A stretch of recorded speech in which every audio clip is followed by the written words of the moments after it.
Good evening. Shabbat Shalom. Happy Friday. Welcome to Living Waters, Falling Deeper in Love with God's Word. I'm one of your hosts, Lauren Cruz. And I'm Stephanie Pavlantos, and I just realized my mic is all the way over there. So, but Shabbat Shalom. Thanks for joining us tonight. Yeah, we are live again tonight, and we have officially finished a book, but I think Stephanie came back and said that we actually skipped a chapter in that book. So no, the video. The video. Oh, that's right. That's what we're the video about. Didn't show up. So I'm sorry if you guys go back and try to find chapter 7 video of the feast of the Lord's feast and the return of Jesus, the biblical feast and return of Jesus. Tabernacle. Yeah, the one about the tabernacle. We missed chapters. The recording did not pick up chapter 7 for whatever reason. It's nowhere. I couldn't find it. Yeah. So it was live, but it wasn't recorded to our sites. Yeah. So, but anyway, that's okay. We are in our first Friday of December, and so because we've finished off our book, we've decided we're going to pause a little bit and actually read the Bible. But this is not a normal Bible. Last year, about this time, we had a gentleman on our show, Andrew Gabriel Roth, and I encourage you to go back and watch those videos on Stephanie's website. He gave us tons of information about the Star of Bethlehem. And so I know he's been a guest on her podcast, and he's going to be again in is he? Month. Yeah. Oh, good. I have him lined up for this month. He's fascinating. So I just such an incredible researcher. I'm impressed by that. So Stephanie and I. What he did is about the beginning. A couple months ago, beginning of the summer, I want to say, he has gone and he has pages and pages of his sources. I actually looked at it. The British Museum, NASA. The book, because we have different books. So show your book, and mine's the white copy. So he has translated the New Testament out of the original Aramaic and Hebrew, and he has put it in, and you'll see this is a massive book. And this is just the New Testament. Yeah. How many pages do you have? Oh my goodness. Let's see. Yeah, I have over 500, almost 600. Almost 600. Over 595. A little more than that. So he has translated. He has every page. You have the Bible on half the page, and the bottom half of the page is just reading the footnotes. And the footnotes are fascinating. That's what we're going to talk about today. And he also has whole sections on the author. So Luke has 10 pages just devoted to him. Yeah, that's pretty much what we're going to talk about tonight. It's just Luke. Yeah. But anyway, he's got 2 different Bibles too. So and the reason he did 2, I guess, they have different articles, different journal articles in there, additional research. One is about the names of God. I have one that talks about Jesus in the Old Testament. It didn't get put in her book. She's got articles that I don't have. So that's what he did. And I'm kind of bummed because I want her articles. She wants my articles. I know. I'm like, can you copy those for me? Copy those and send them. So we can both have those articles. I know. But so he gives some of the Hebrew at the beginning. And he talks about the name of the Father, so Yod Hey Vav Hey, and then he gives a little basically the Hebrew Aramaic names and their English equivalents. So because he does use the Aramaic names and Jewish names, so at least he's got a guide that you know who he's talking about.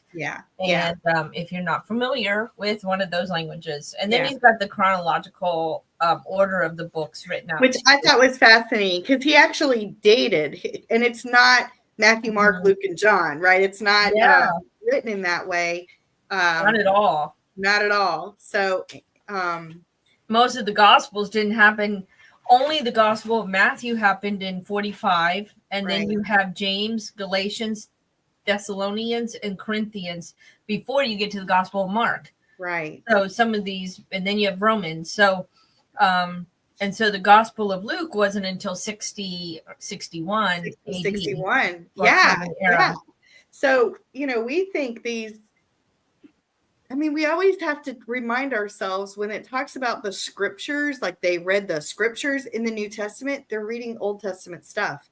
They didn't have that. They didn't have it. I mean, the last book was written around almost 100 years, 100 BC, you know, the third letter of John and the book of Revelation.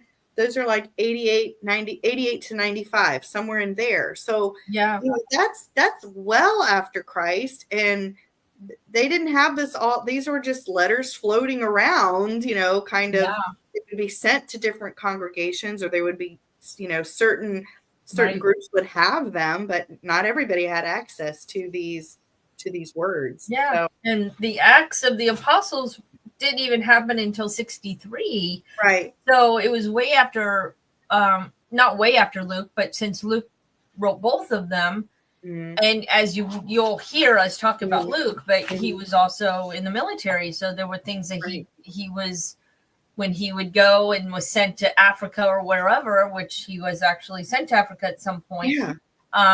And he came back. It talks about when he came back and what he did when he came back. And he had like a whole life after, you know, like you know, we just hear about him being the physician and we think of him as just a traveling disciple, but he was very much involved in politics, and his father was a governor, right? Right. So it's just fascinating. So the reason I was making that point, Stephanie, too, is you hear, you know, I am not ashamed of the gospel. It's the power of salvation to all who believe. Well, it's not the New Testament they're talking about. You know, it's the old, it's the law. It's the Old Testament. And when you read Galatians, it talks that the gospel was told to Abraham. It was taught to him. So he was already, he knew who Yeshua was going to be, I think, and so did Moses. I mean, they were understanding the bigger picture because the Lord was showing them. So it's very interesting. But so it's been very interesting, and I know the book is expensive. Just let me say that, but it is. I got mine. It was $36. It's up to $60 now, but just watch for sales. If you're at all interested, watch for sales and just kind of keep an eye on it. Yeah, I would flag it on Amazon. I think it did go to like 15% off during Black Friday. I ended up paying almost $60 for mine. So I got it right after I think he came on one or put something on Facebook and said, "Hey, my book's on sale." So I went and bought it. I was too slow. Yeah. So, but it's very well worth it because I think so too. And I know she's writing in her book, and I want to because it's such a good, like I want to highlight everything, but I don't want to write in it. Like it's still a Bible. Oh, I'm writing in it. Yeah. I know, but I have this massive precept. It's my old precept Bible and it's got the wide margins. And so as I learn things, I'm transferring it into that Bible. So when I die, somebody's going to get this massive Bible with all my notes in it and everything. Yep.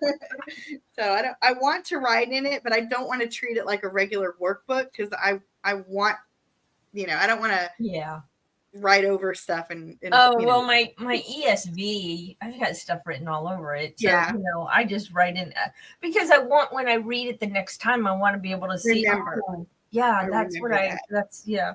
And even my husband does the same thing, and he'll say, "I have written beside this, blah blah blah." You know, and he's like, "I don't remember why I wrote that." I remember when I wrote that.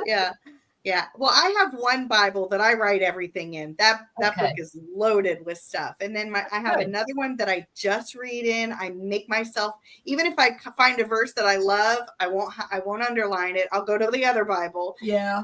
Just because I want to clean, like it's the first time I see it every time. It's just a clean Bible. But I'm stuck with it now because I've even thought, I should buy the green one that you have and then give this to somebody, but it's too late. I've already marked it. It's okay. All right, Luke. I guess we should start. Yeah. He has, I don't know, 10 pages. He's got a whole biography. Yeah, and he does say this is the first installment of Luke's biography because he gives some more information with Acts. Okay, and I did not, I'll be honest, I didn't go to Acts and read read the rest of Luke. I just read what we're dealing with this book, so yeah, I should go back and read more, but I did not. but he has more in Acts, and it's just like the later biographies and the and this is actually much shorter because it doesn't give his whole history and his childhood. Mm-hmm. But I also, we're going to talk about Matthew a little bit too, because I went back to Matthew and some of the things that he wrote. So it's there's a lot of connections and lines drawn that he kind of connects things together. Yeah. Okay, so Andrew, and I will say Andrew is an incredible researcher, and so I think I'm trusting this. I am trusting this. Yeah. He believes, based on his research, that Luke probably grew up in Assyrian Antioch, which was an area that had multi-generational families of Jews. So a strong Jewish heritage. Luke was not Jewish. He was Roman. Mm-hmm. And his dad was actually the governor of the area. And so he would have grown up in Antioch was a center of Roman administration. So his dad was the governor of the area. Luke would have spoken Hebrew, Aramaic because of that, and then Greek, and actually, and he could have been familiar with Latin, because the way the Greek Empire or the Roman Empire was set up is the western half spoke Latin and the eastern half spoke Greek. So he could have had exposure to four languages, all the languages. So, and I think it's interesting because he does. I mean, and I'm jumping ahead a little bit, but along with what you're saying, his father actually had a lot to do with Israel, and so he was friends with somebody who Luke mentions, and so. That's how. Well, Theophilus, because in Acts, he's like, my dear Theophilus, and so he's writing to him. Yeah. And I'm trying to see if he says it in Luke. He does. It says my most excellent Theophilus. Yeah, because then he was high priest, and that's and you hear everybody. I mean, I've been told for years, Theophilus, it means God's friend, or it's just not really a person. And no, it is a person who was a high priest. He was a high priest. Yeah, and he wasn't just a high priest. He wasn't just a person. He was a high priest. And he was put in that position by Luke's father. Yeah. So for him to write Theophilus, he was writing a friend. He was writing a friend. And that's something else. So his dad being governor and Luke, being exposed to that.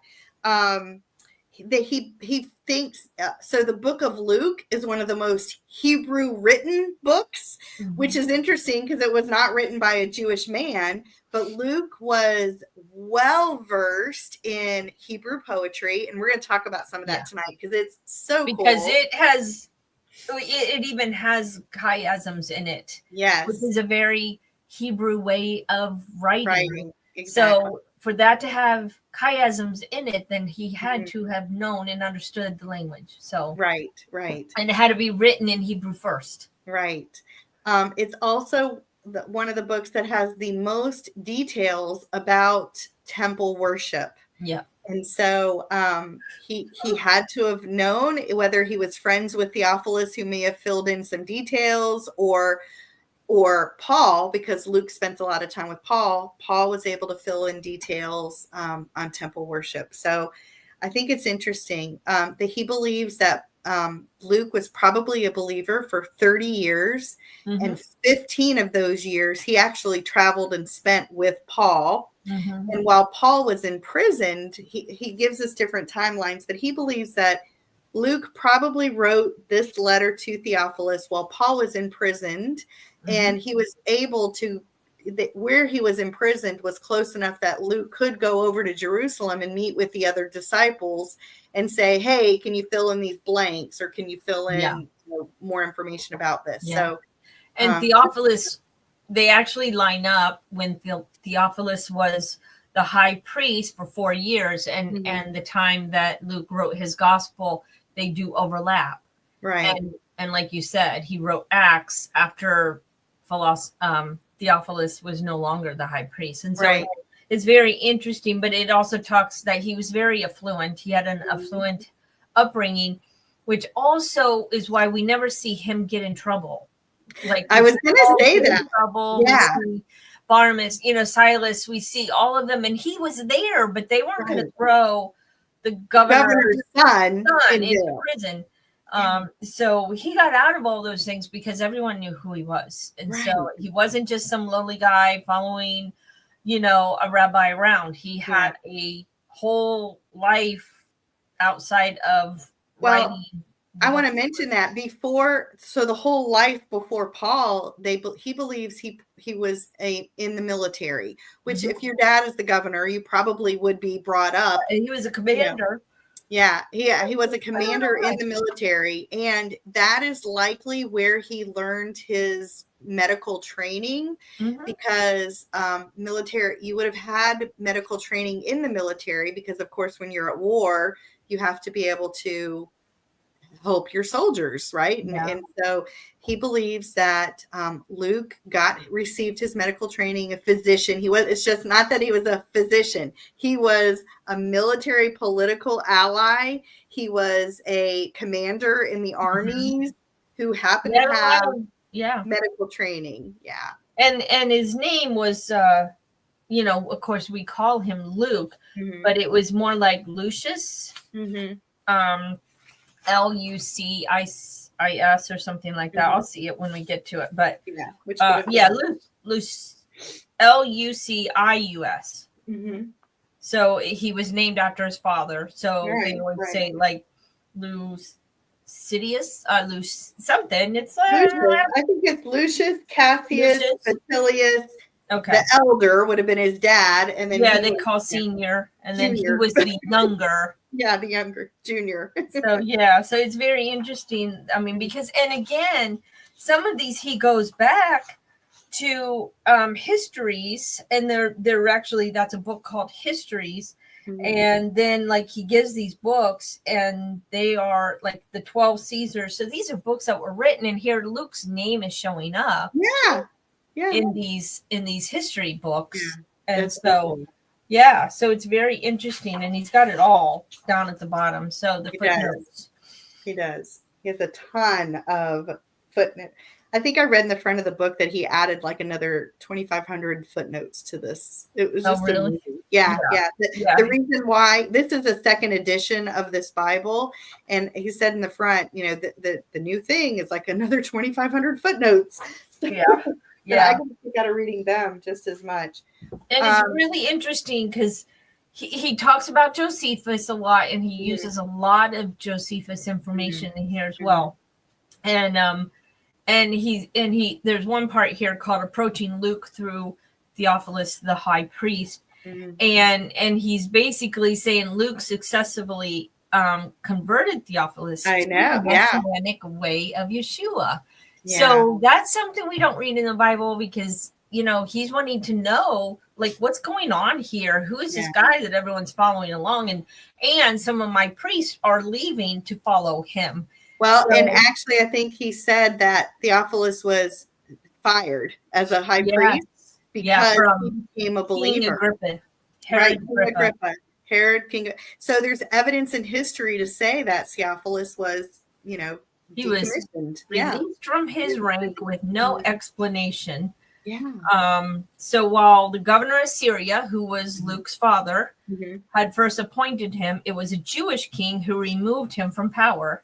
Right. So it's interesting. And it says the most likely reason, the word of the high priest's defection to the way, spread to the Jewish royal court. Okay. Right. So it's very interesting when you start understanding the whole background. Boy, it is. And I don't know if you picked up on it. I don't want to get too far in it because I don't want to be a spoiler, but there's a story in Luke 8 about Lazarus. And that's on the next page here. So So the thinking is that where the rich man says, "Oh Lord, go and tell my brothers," and there were 5 of them. I have 5 brothers. He believes that Gabriel Roth believes that the evidence shows that parable, if you want to call it a parable, was actually a story about Theophilus and his brothers. And because brother-in-law, we'll get to it, but the high priest that came after him, right? What? Yeah, that was his brother. It was his brother, right? So, one of the five. Caiaphas, that's the high priest that came in at the, that we read about during Jesus. Yeah, Caiaphas and his brother. So Caiaphas had 5 brothers in law. Theophilus had high priests after him, and our Theophilus is one of those 5. Right, he's a brother-in-law. But in the Bible, they wouldn't have differentiated between a brother and a brother-in-law. They would have been all the same. So, right, because he probably had a bunch of sisters, and so it was all those boys. Yeah. So when we get to that parable, we'll dig into that a little bit more. But I thought that was fabulous because, like, these are real people. These are real people when we read these stories in the Bible. So. And I even read and this is just going off the subject for a little bit, but another thing that we call the parable is the Good Samaritan. It was actually, they say it wasn't a parable, but a true story that Jesus told. Nice. And talked about. So cool. Very cool. So he says, I don't know. I mean, there's so much here we could say, but he also goes in to talk about, in Luke's 2nd chapter, Theophilus is told how the high priest Simon blessed the infant Yeshua as a messianic figure when Yeshua was only 6 weeks old. Right. In addition, Simon was also the father of Marianne, who was the wife of King Herod the Great. Right. Right. So that's another link there that between people that we see in the, and this high priest had a daughter who married the king. And so, so it's very, very interesting, just all the connections that we don't know. And historically provable. Like, he's not just saying, oh, I think that was his daughter, or I think that was, like, if you go and read the history books. And he says antiquities, and he gives the page number, and he gives the chapter. Yeah, so you can actually see all of this web of real people, to prove. So I think if you watch The Chosen, it talks about Joanna. And Joanna was Theophilus' granddaughter. So, right? Yeah. So when you read about Joanna, so that's interesting too, because she was the wife of Cuza, the steward of Herod. So these people that you might hear about or read about that show up in the Gospels, it's actually, it's how they're all related and whose family they're part of, but who they interact with. Also, high connections too. I mean, these are not just farmers and shepherds. Like, these are well-connected people in society. So that's Luke. That's a little bit of background. When and if we ever get to read the book of Acts, we'll try to fill in a little bit more. I think the only other thing that he added for later in life, after Luke served with Paul and Paul died, Luke continued on, and he actually went back and he went back into the military. He served as a commander, and he was one of the ones that actually defeated. Who did he defeat? He was in. I can't think of the person that he defeated. A Roman empire, not a Roman emperor. Shoot! I can't remember. Thespian or something like that. It was Thespian or something. So it was like Vespasian. I probably say it wrong. Vaspas. He was trying, because he was in the army, so they were trying to take him down. And his son was Titus. So yes, and it was one of the first Jewish revolts. There you go. So that's when Vespasian had basically Luke killed. Right. So exactly. Yeah, he was captured and then he was killed. So that's how Luke died. But but also I think there was a time that Luke served in Africa. I want to say the governor. Was he the governor of Africa? He was called there to fight. Okay. He left to go fight a battle there, but his brother was it's Aulus, Anulus. There's no in there. Los, whatever. I can't say things. But his brother and Luke, the two of them, he was actually an emperor of Syria. So then they both went after the Roman emperor, and they were both put to death. So I knew there were two of them. It says, but while Luke is a powerful general who at first defeats Vespasian soundly, yes, both he and his brothers are captured and promptly executed. So he first defeats them, and then that doesn't last long. He gets captured. Yeah. It's really kind of a sad story when you think about, like, they were all, killed in one way or another. They didn't die easy deaths, but he also brings up, it was Luke circumcised because that being part, we don't know, like, it doesn't really talk about his mother. I mean, some people say his mother was actually Jewish, but his father was definitely Gentile, but they were both, he and his father were both circumcised, which is why they could go into the temple. Right. So it's very interesting. So he has a whole section on that. Was he actually circumcised? But then there was a difference between if you were circumcised on the 8th day or if you were circumcised later. Right.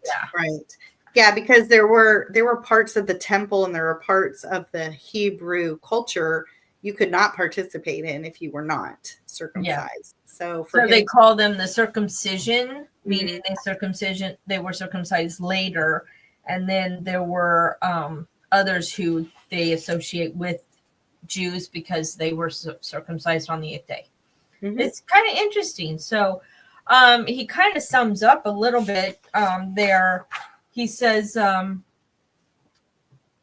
he actually, after a successful military campaign, Luke the senior dismissed his army and went up to Jerusalem to celebrate Purim. And while he was there, he went into the temple with the high priest and the Jewish king Agrippa I. And the three of them did Thanksgiving sacrifices in front of thousands of jubilant Jewish pilgrims.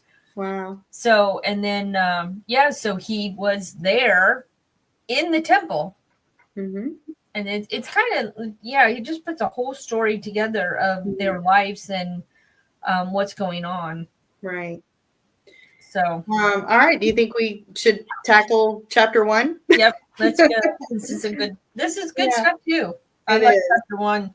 It is here. So, and he starts out, as we've read, that he is writing to Theophilus and he's giving history, and he actually compliments, or the author here, Andrew, is basically saying Luke gave such a good historical background. And so it was easy to now put the dates together, knowing who was serving where, who was the governor of Syria, who was the governor.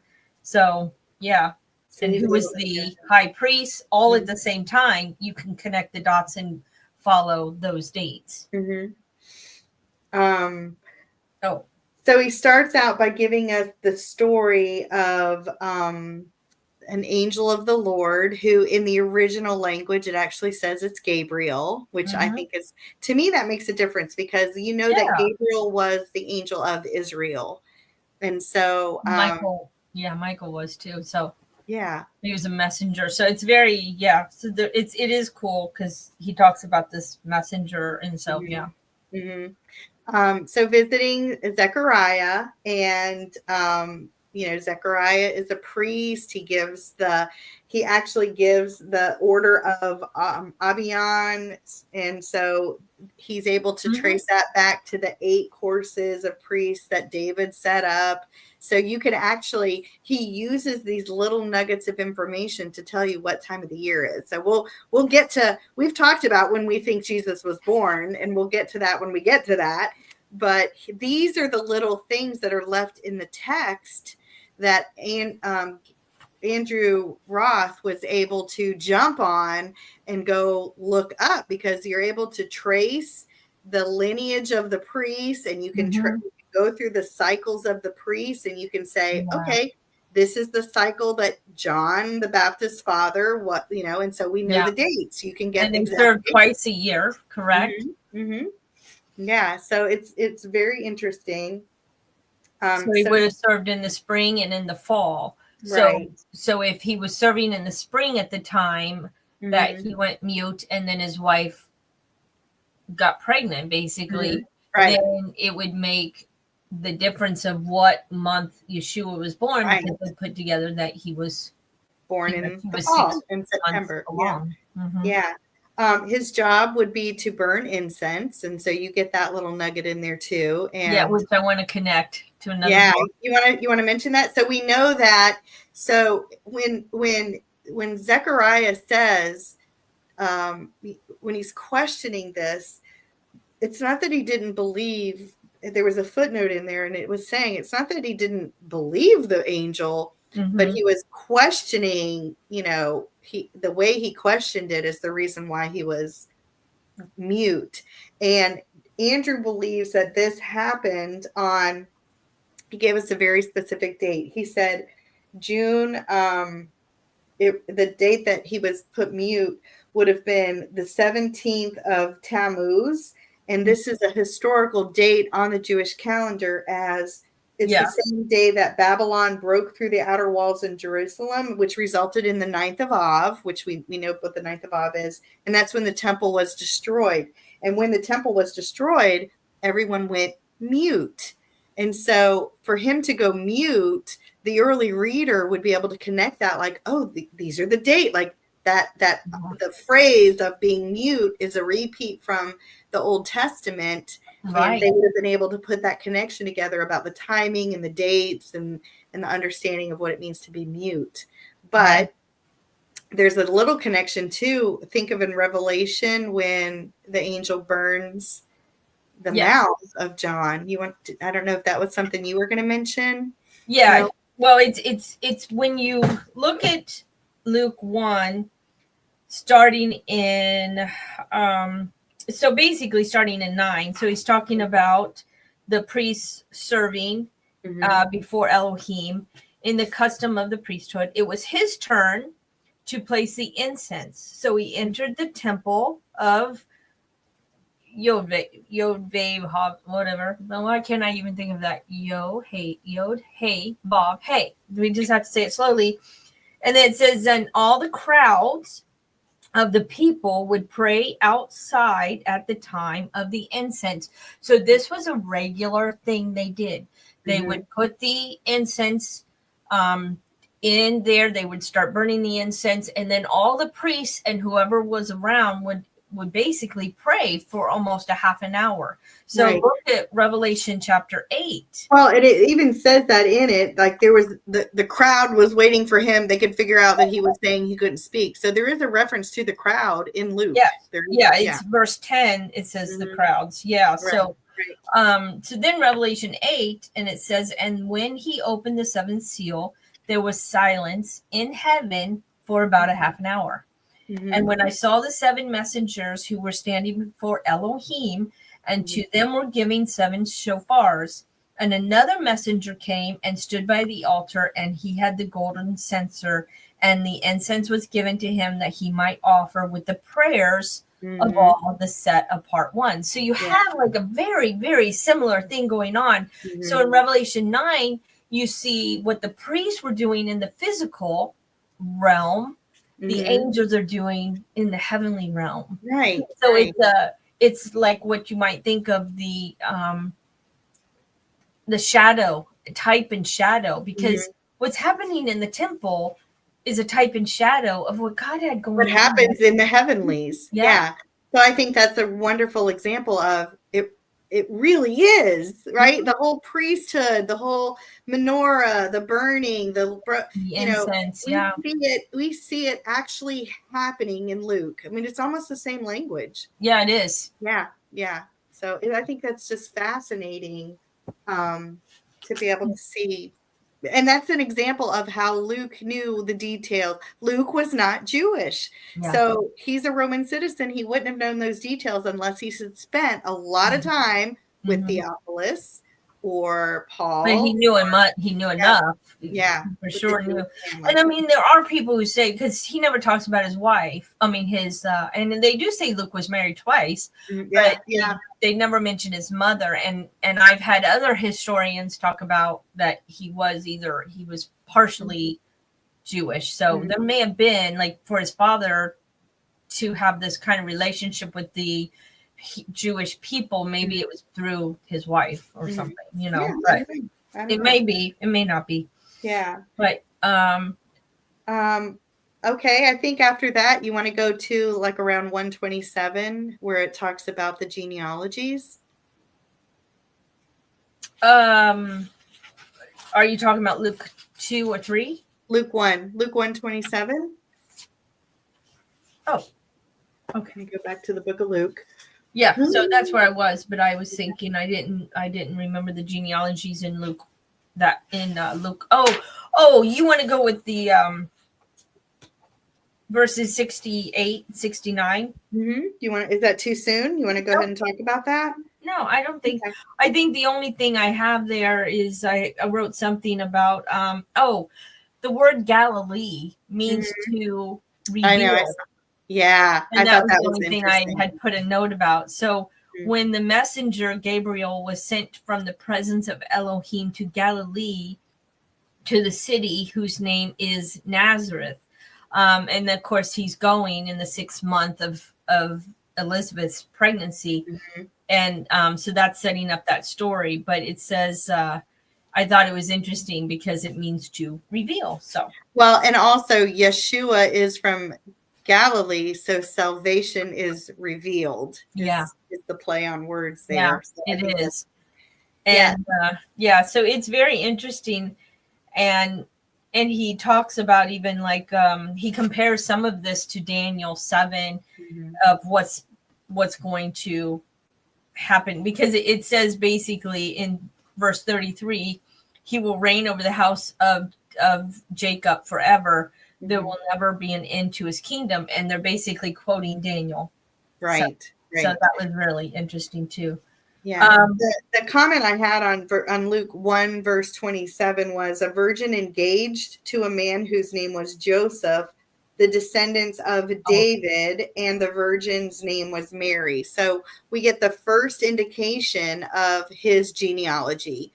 We see that Joseph was from the line of King David, very specific there. And that's going to be important in a little bit too, when we start talking about what time of the year and why were they in Bethlehem. Right. And all of that. Yeah. It's very interesting. Yeah. Now once Zechariah names his son. Yes. This is so awesome. Awesome. He gets his voice back.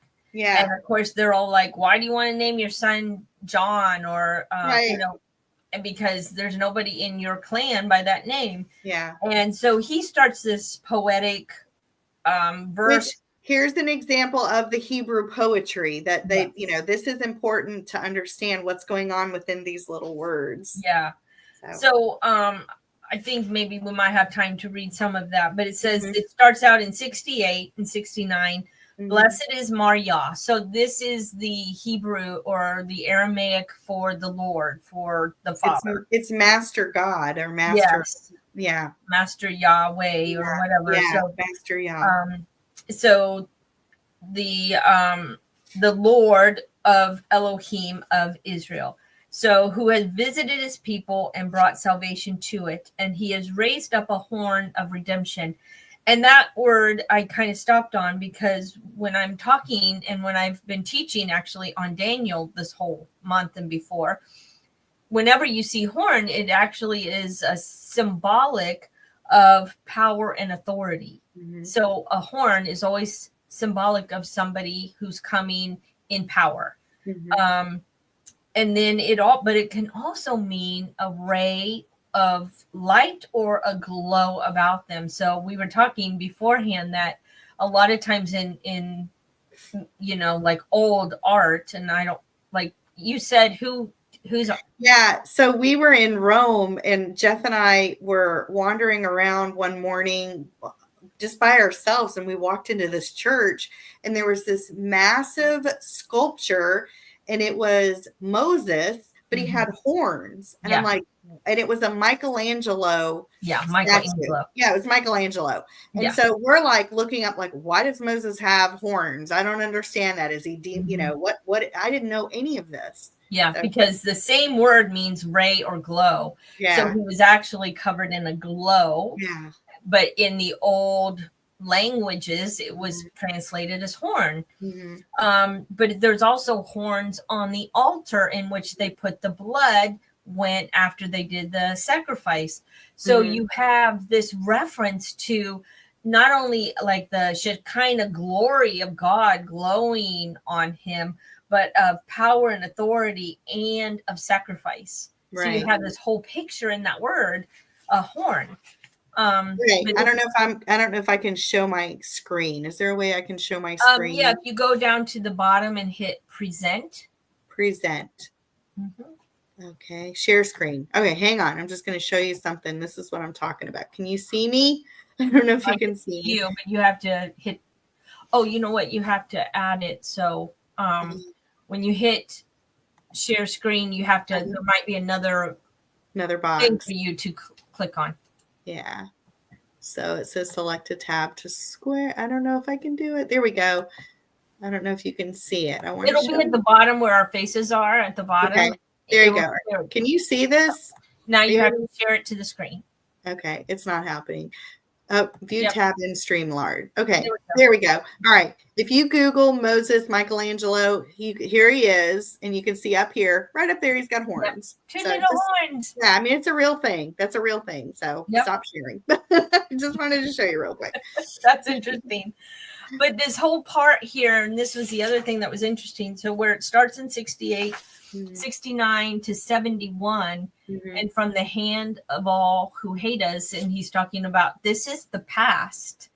So each of these stanzas represent the past, the present, and the future. Right. And so then in the second stanza, which starts in 72, it says he has shown his mercy to our fathers and remembered his set apart covenant, or his what would be the word? Righteous covenant, and the oaths that he swore to Abraham our father. So this is all very interesting because within this, again, this is a play on words. It is. And in fact, because I've been taking Hebrew, I'm like, oh my gosh, I can see it now. Like, it's really there. Yes, it is. So the statement to show mercy is the Aramaic root of John's name, Yochanan. Right. So mercy is Khan or Ken. Yeah. And that's Yah represents Yah. Yeah. So it's Yah plus Kanan, and means basically John or Yochanan. Right. And then I'll just give the second one, and you can give the third one if you want. I don't know if I have the third one. Okay. He remembers his covenant. Oh, yeah. Is Zakar, which means to remember. Yeah, Zakar is remember in Hebrew. That's one word I do know. And then combined with El or Elohim. Yeah. Then you have, or Yah, basically. Zachariah. Yeah, so, you have John's name, Zechariah's name, so you can guess who's third. Okay, the third one is in verse 73. The oath he sware. So oath is Eli, and to swear is Shavah. So Elah Shavah is Elizabeth. That's Elizabeth's name. So he's incorporated his names in there. Yeah. And it's a very Hebrew thing, very Jewish thing to do, because Jesus does it. There's more places in the book of Luke that he does that. Yeah. And even the angel did it. When the angel said, you shall name him Yeshua because he will save. That's a play on words. And many of you probably already know that. So that was really like, oh, this is so cool. It's just fun. Yeah. It's a very Hebrew, very parrot thing. And that what she was saying about past, that section, there's different verb tenses to show past, present, and future. So it like encompasses it all. I just think that's so cool. So the future is, and you, my child, will be called a prophet of the Most High. So now he's talking about his own son, because he was talking about Yeshua, or the Lord and his servants. For you will go before the face of Maria to prepare his way, so that he might give the knowledge of life to his people. Now we're reading straight from the Aramaic, so it's going to sound a little different. In the forgiveness of their sins, by the kindness of the mercy of our Elohim, by which will visit us from a ray above. And I looked that up, and that actually means from the east. That's so cool. Cool. So he will visit us from the east. Yep. And I think Nazareth is east of Jerusalem. Okay. Is it? I have to look on the map. I think it's northeast, but it's north. So interesting. To enlighten those who are in darkness and sit in the shadows of death, that he might direct our feet in the way of peace. So here he is talking about, he starts out talking about his own son and his own family, but then he starts going into Yeshua and the one he's going to prepare the way for. So it's very interesting. And I think that's what I love about scripture. We are so content and to just read what it says. But when you start digging and you see these layers, because that's Lauren's favorite word, like there are layers upon layers upon layers. And now you see it in the Hebrew, and we miss out on a lot. So it's just fun to me. I've said this, like I'll have these moments I'll be reading and I'll just kind of sit back and I wish think about it. It's not that the Bible is wrong, because you have to remember when you're I say this to my students all the time. We're reading Old English stuff and they have no idea what they're saying. But if I say it in our language, they're like, "Oh, I understand that." So when they're translating these books, we don't talk like this anymore, and they might just change it just a little bit. But over time, we understand those words differently than maybe what they initially meant. And so we're reading it through this 21st century rose-colored glasses that definitely changes. And so when I read something in the original language, or when studying Hebrew, and I'll understand how those root words work together, and I'll go, "Oh my gosh, I recognize that in this word now, and now I get that word." It just makes me sit back, and I'm sad because I feel like I wish it makes me change what I feel about God. I wish more people would really, really understand that original language, because it changes, it makes it more real, or it connects a dot, and I'm like, now I understand. I wish we'd talk about that in church and with other believers. Right. And it was funny because I wanted to tell my husband all this stuff I was Me too. and he's like, "I heard that already somewhere. Where did I hear that?" And he goes, "Oh, from Lauren." I'm like, "When did Lauren tell you this?" And so he's like, "No, she wrote about it." She wrote about it and put it on Facebook. And then friends who shared it. And so it came up on his Facebook page. And so it was funny. It was like, that's great. And then when did you talk to Lauren about it? He reads my post. That's right. He shared. I think it's because you shared it. He only saw it on yours. We're not friends on Facebook. I think you shared it. So yeah, that's great. So it's funny, but it was like, it wasn't a surprise when I was let down. Like, oh man. So anyway, Luke chapter 2. We'll get to how much we can. Yeah, I don't know. We're gonna have time. We might end up doing one chapter. Yeah, we were gonna try and do 3 chapters, but you know what? There might be other chapters that we speed through faster. Yeah, some of them are actually really short. Once you get into some of the other chapters, there's not these are just a ton of footnotes. We're just going through. They're like, let me just show this page. So here's chapter 2 up here. Yeah. Footnote. All the way down are the footnotes. This is chapter 2. These like 4 or 3 lines up here. So but we still we can always wait to get to all the genealogy. We can start.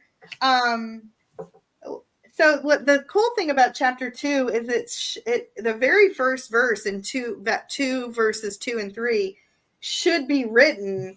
There was actually, he goes into all this information about this census, because we always think that Mary and Joseph had to go to Bethlehem because they had to go pay taxes, or they had to be counted. Well, this was a census of the Jubilee. So Herod lost favor, and for a while they didn't have to pay taxes in Judea. Right. And Herod lost favor. So then when the next person took over, they had to recount the area because there was a taxation, and they wanted to know who owned what. And it's believed that it was like a Jubilee celebration of Rome, like the 175th anniversary of Rome. So that's why they were taxing everybody. Well, Mary and Joseph had like a year to go. They didn't have to just run right out because she's pregnant and the poor girl was dragged to Bethlehem. Right. They had a year that they could make this count. Well, they had to go back to their ancestral home because they were being taxed on their land. Right. And so Joseph and Mary are both from the line of David, and David's home would have been Bethlehem. That's where he's from. So they chose what time of the year that they went back.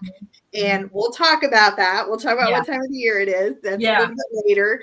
But it talks about the first happening. So this is the first happening where they were only paying taxes on what they owned. Property, right. Yeah. So it's not that they were being counted, not like 1, 2, but they were going back to their home to say, this is the land that we own.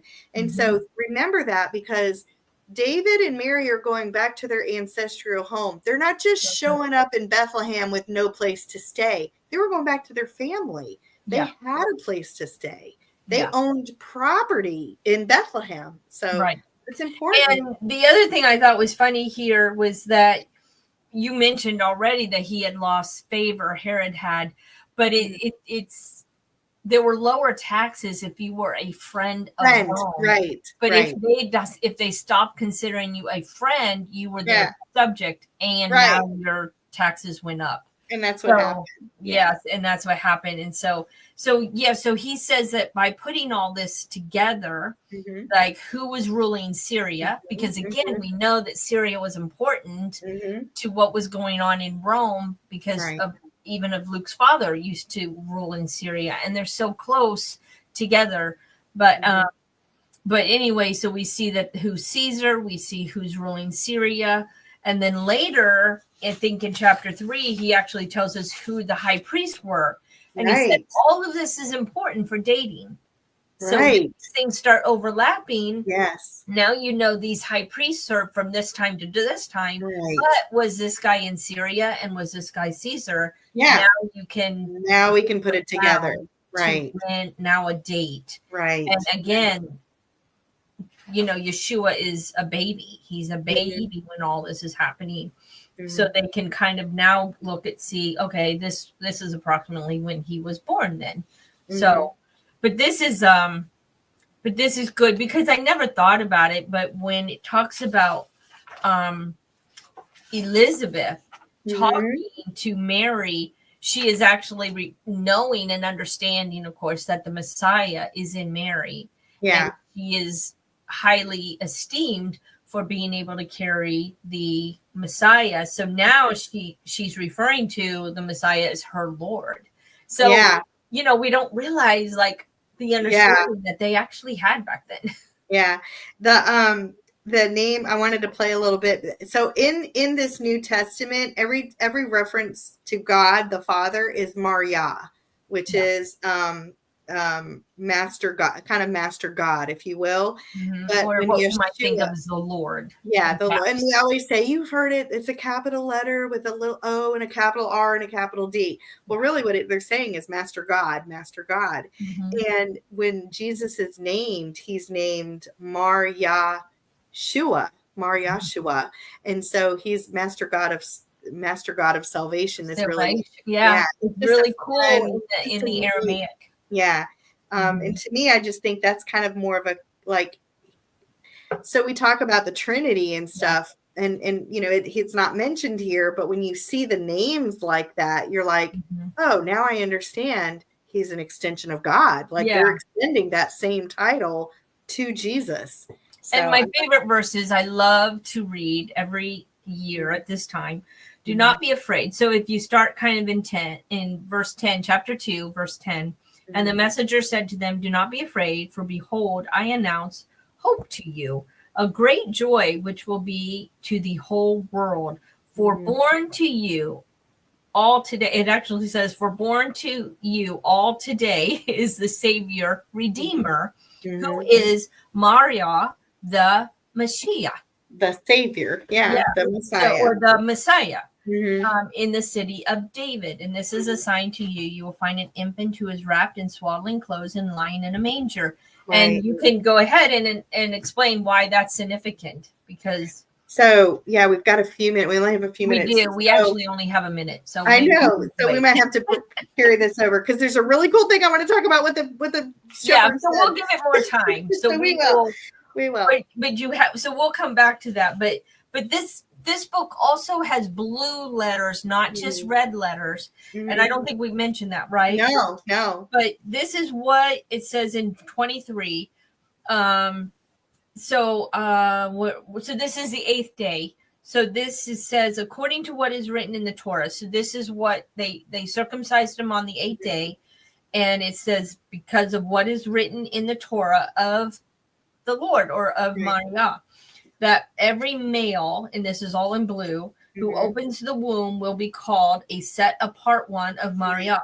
Right. And the sacrifice, it is said in the Torah of Maria to give a pair of turtle doves or 2 chicks of pigeons. So that's in blue because they are holding back to Torah. They're quoting, just like red letters are going to be what Jesus says, the blue letters in this Bible or quotes from Torah, direct quotes from Torah. So what God told Moses to do. Yeah. So very interesting. But we're down to our last few minutes. So if you're watching and you want to stay up with what we're doing, we'll start in chapter 2 next week. Yeah. And go into chapter 3 at least, if not chapter 4. 4, right. 4 is kind of long. So the premise is everybody reads a chapter a day during the month of December, and then you've read 24 chapters. You wake up Christmas morning. We're kind of playing on that. I think there's a lot more to go into. We're obviously not getting through 7 chapters a week, but we just want you guys to enjoy it and just learn a little bit more. It's always fun to dig into the Word. So thank you. Thank you very much, and we'll see you guys next time.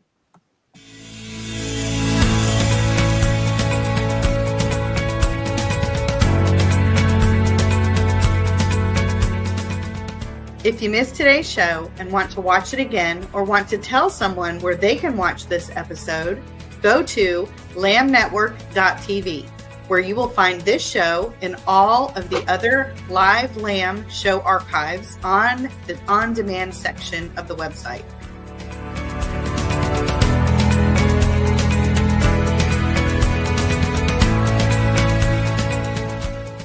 Thank you for watching, and don't forget to tell someone about the Messianic Lamb Network.